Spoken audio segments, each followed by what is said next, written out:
الله تعالى وبركاته، والصلاة والسلام على أشرف الأنبياء والمرسلين سيدنا محمد صلى الله عليه وسلم البشر وآله وصحبه وسلم أجمعين ومن والاه، ومن لم يوالي هذا الرسول فليصمت أو يترك. There's a lot of websites out there, so this is only for information purposes. Nothing of this is to be used for your own purpose.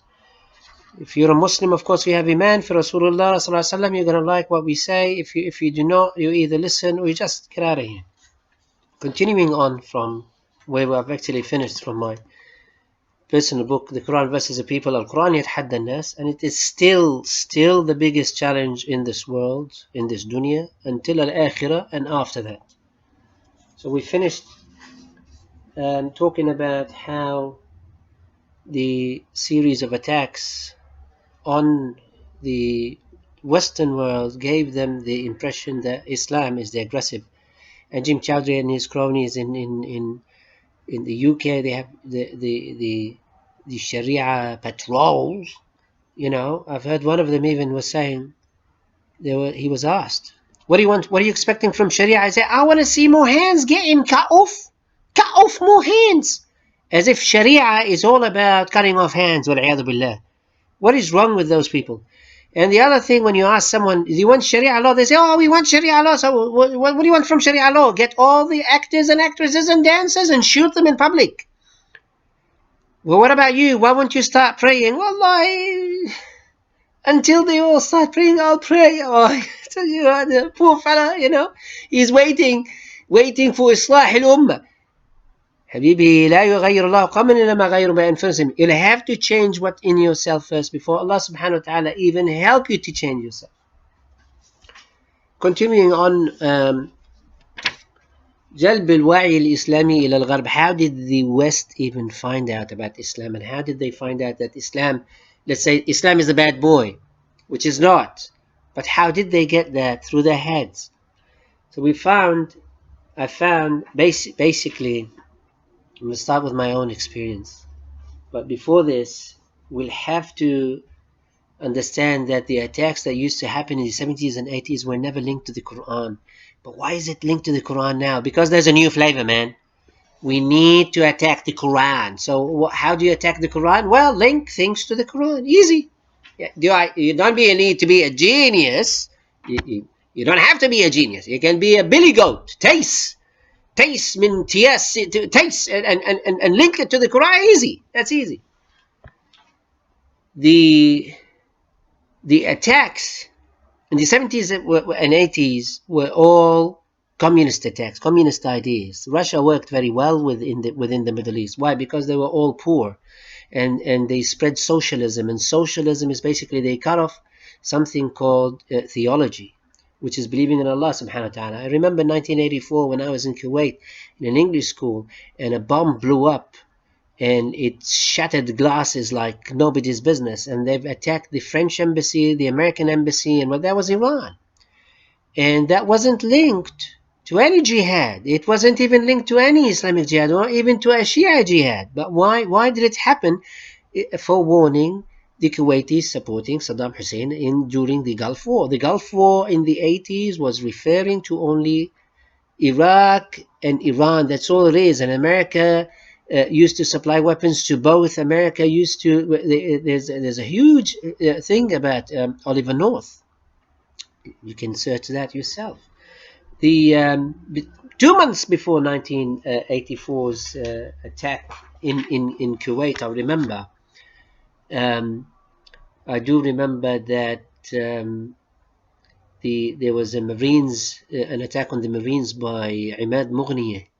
Imad Mughniye was wanted as much as Bin Laden in those days, where he basically killed 200 Marines, and that changed the Americans. The Americans had to leave Lebanon those days. Imagine that. That was actually, for them, that was Hezbollah. Hezbollah was a Jihad al-Islami, but still, they didn't link the Quran to it. The Quran was never linked to it. And removing the Marines from Lebanon, which was basically the target of the Lebanese or of the Shia anyway, they managed to do that. The only ones that affected the Americans and the American people was actually the World Trade Center a couple of attacks. 26th of February 1993, it was for the Sheikh Darir Umar Abdul Rahman, who basically was a blind sheikh, and he was the one who sent some fatwas and said that America will have to be destroyed, yada yada. That's an extreme jihadist ideas where you go to someone's country and you blow up yourself. Okay, it never happened during Rasulullah Sallallahu Alaihi Wasallam, where you send someone, or during the Khulafa al-Rashidin. You go into the middle of the room and you hold a knife, because there was no bombs those days, and you start stabbing left, right, and center. That's jihad. No, that never happened. After the personally, I remember in the sentiment of in the Middle East, Al-Qaradawi puts it as in his book, Palestine is every Muslim's concern. The 1990 attack between the Iraq and Kuwait divided the Muslims into two camps, basically. And this, as Al-Qaradawi said, in Palestine, the concern for every Muslim, he said Arabs got divided into two camps. A camp with Saddam Hussein supporting the Arab cause, or whatever it might be. I mean, I don't see what cause that is, because he basically occupied Kuwait. It doesn't make any sense. And the other one was basically getting the Europeans to kick out the Iraqis from Kuwait. But regardless of this, that was the first basically crack that started all of this rattling of Muslims and getting them to actually starting to identify themselves, to see whether like good Muslims became better Muslims, and Muslims who were thinking about it, they just left. They left Islam altogether. So there was those who say Islam is the fastest growing religion. Well, it's really funny. Islam is the most heard of religion. People hear about Islam wherever you go, but the most Islam Islam is where everybody is going into. No, people flowed into Islam during Sayyidina Umar bin Abdul Aziz radiallahu anhu. Umar bin Abdul Aziz radiallahu anhu, the Khamis al-Khulafa al-Rashidin, we consider. Muslims basically came in more than refugees going into Germany, and they managed to actually keep that. The economy was amazing. Why? Because there was al-Kharaj, there was a zakat, there was a whole economical system that went with it. The Charlie Hebdo gave a bit of a feeling of what the Charlie Hebdo's thing is like. If somebody had offensive cartoons, just like a channel, there's an offensive channel, can't you just turn off the channel? Charlie Hebdo, the guy who went and shot, the professional, the way he was holding the gun, the way he was jumping, you can tell that he was basically a sports person who actually carried the gun and did this. Gave Charlie Hebdo more of fame than if he had just let it slide off or go away. But now they sold 6 million copies the following day, and still there's a kadhib ala Rasulullah wal billah when he said that he saw Rasulullah saying, "Oh, you're forgiven." هذا حديث. يعني are you telling us there's a hadith of Rasulullah sallallahu alaihi wasallam telling you that? No, it doesn't. Like, he may even, it became worse. Leave it. There's a lot of people out there who basically offend Islam every day. If you're going to chase them, you're not going to live your life, man. The offensive cartoons of the Charlie Hebdo on 7th of January tackled an issue in the West regarding the freedom of speech.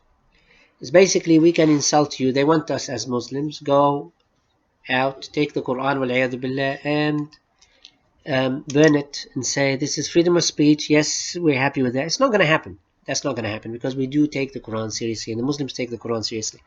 If I choose to walk onto, I see some people against Muslims and Islam and the Quran, and they're basically, yes, they offend us with the Rasulullah sallallahu alaihi wasallam and everything. Imagine this. I might walk to the other side, but there's 73 denominations of Islam. There's Khawarij, there is Al-Mu'tazila, there are some people who are basically even Wahhabi and Salafi. They're not going to stop. They're actually going to go, they're going to stab those people. They're even going to make it worse. So unfortunately, in September also 2005, the Jilan Post, amazingly, Russia and China refused to publish those imagine the cartoons. They said, "No, that's offending religion, so basically you're making fitna, you're gonna create discord." And imagine what really happened those days was some Arab munafiqeen published the photos. There you go. Some Muslims and some Muslim comes in, they publish the photos, and I think it's there's a newspaper called Shihan, I think, or whatever. I think in Jordan, right? They published the photos. There you go. And he got fired. That guy in Russia, it happened also. Putin fired one of the, not him. Like I'm talking about Russia. Russia fired. And this is what happens in the West. In the 80s, there was a movie about Maut Amira, the death of a princess, about how they've carried the Hudud law on one of the princesses of Al Saud. And they say Al Saud does it. Hey, dude, if you are caught doing the wrong thing, Hudud law will be carried out regardless. And the world took this as an offense, and that she was a princess that wanted to live her life. Dude, that's Hudud law. You're not to even Kuwait. There were some people who were executed, and people tried to stop the execution of certain people in Kuwait, and they said, "No, this is basically qatl nafs. Those people killed. If you kill, you'll be found guilty." In the U.S., what's his name? McVeigh was put to death. He killed a lot of people. The capital punishment still goes in most of the countries. If you smuggle drugs in Southeast Asia, you'll be hanged, man. You'll be hanged. What is he going to say? Oh, you made a mistake? No, no, no. The last thing you'll ever hear is, "Let's get those feet up in the air, bro. Come on, let's hang him." Capital punishment still goes on in this world.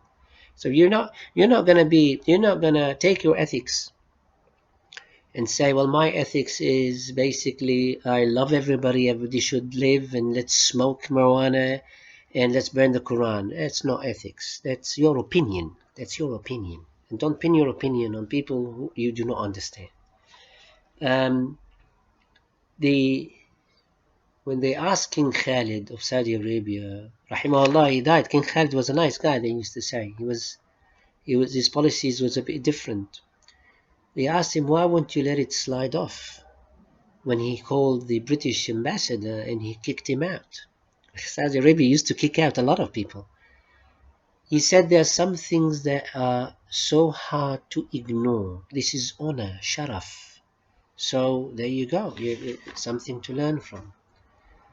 The final thing that people tend, especially the media, to link things to the Quran and Islam is the Baslan school siege.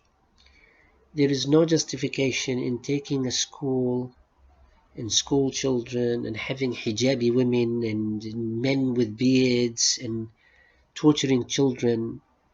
That is absolutely un-Islamic, absolutely against the Sharia, absolutely against Islam and what we stand for.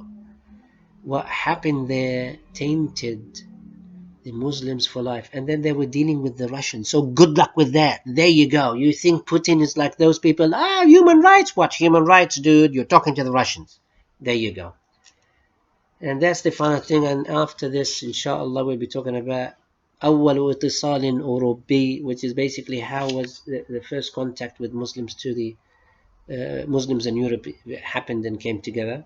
And then after that, I'll try and make it brief and then go into the actual thing of why is the Quran and what my research proves that the Quran is Kalamullah subhanahu wa ta'ala. Wa salatu wa salamu ala ashraf al-anbiya al-mursalin. Alhamdulillah rabbil alameen. Alhamdulillah fi ni'amahu wa kafa 'azim sultani.